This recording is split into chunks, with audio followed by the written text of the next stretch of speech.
Rino nyenga rino warara Zambarara wina Saka ina ndimbo nyarara Zamaranda wina Rino nyenga rino warara Zamarara wina Saka ina ndimbo nyarara Zamaranda wina. Well, it's truth pick again. Wekutazwa family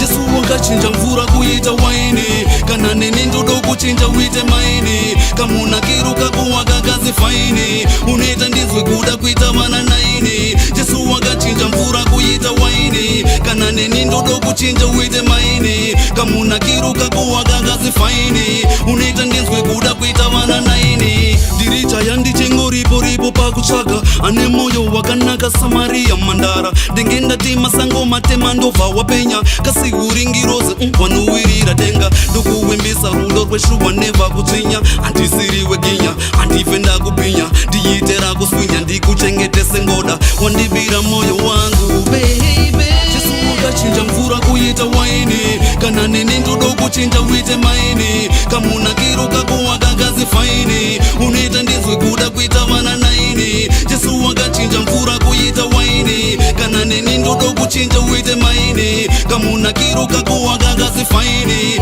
Unita ndizwe kuda kuita mana naini. Zvinonzi kweja rino nyara ari kwasi.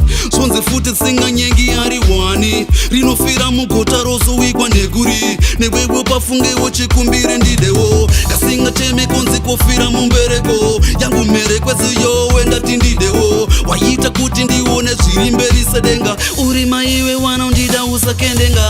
Jesu wakachinja mvura kuita waini. Kana neni ndodo kuchinja uite maini. Kamuna kiruka kuwaka kazi faini. Unita ndizwe kuda kuita mana naini. Jesu wakachinja mvura kuita waini. Kana neni ndodo kuchinja uite maini. Kamuna kiruka kuwaka kazi faini. Unita ndizwe kuda kuita mana naini. Diricha yandi chengo ripo ripo pakuchaka. Ane moyo wakanaka Samaria mandara. Dengenda tima sango matema ndova wapenya. Kasi uringiroze wanuwirira denga. Duku wimbisa rulo rweshuwa neva kutinya. Antisiriwe ginya, antifenda kupinya. Diyitera kuswinya, ndikuchengetese ngoda. Wandibira moyo wangu baby. Jesu wakachinja mvura kuita waini. Kana nini ndodo kuchinja uite maini. Kamuna kiruka kuwaka kazi faini. Unita ndizwe kuda kuita mana naini. Jesu wakachinja mvura kuita waini. Kana nini ndodo kuchinja uite maini. Kamuna kiruka